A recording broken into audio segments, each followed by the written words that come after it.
Hello friends, welcome to style kitchen and astrology. எல்லாரும் எப்படி இருக்கீங்க? நல்லா இருக்கீங்களா? இன்றைக்கி நம்ம என்ன பார்க்க போகிறோன்னா, 12 ராசி கட்டத்தில் சந்திரனோடு எந்த கோள்கள் சேர்ந்து இருந்தால் என்ன பலன் என்பதை பார்க்கலாம். சந்திரனோடு சூரியன் சேர்ந்திருந்தால் கணவன் மனைவி ஒற்றுமை உண்டாகும்.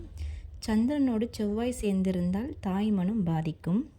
சந்திரனோடு புதன் சேர்ந்திருந்தால் மனநிலை பாதிப்பு உண்டாகும்.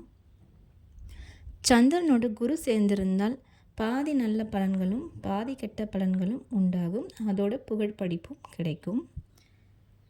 சந்திரனோட சனி சேர்ந்திருந்தால் மனவேதனை இருக்கும். மனசு ஒரு நிலையாக இருக்காது. இதோடு புணர்வு தோஷமும் இருக்கும்.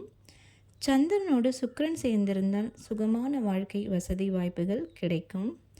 சந்திரனோடு ராகு சேர்ந்திருந்தால் தவறான சிந்தனை, தவறான உறவு, பல குற்றங்கள் செய்ய தூண்டும். சந்திரனோட கேது சேர்ந்திருந்தால் மனநோய் வரத்துக்கு வாய்ப்பு உண்டு. எனக்கு யாரும் இல்லை அப்படி என்கிற எண்ணங்கள்லாம் தோன்றும்.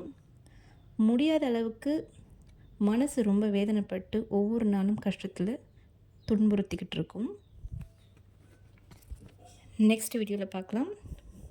மறக்காமல் சேனலை சப்ஸ்கிரைப் பண்ணி வச்சுக்கோங்க. பக்கத்தில் இருக்கிற பெல் பட்டனையும் கிளிக் பண்ணி வச்சுக்கோங்க. அப்போ தான் நான் போடுற வீடியோவை மிஸ் பண்ணாமல் பார்க்க முடியும். Thank you watches.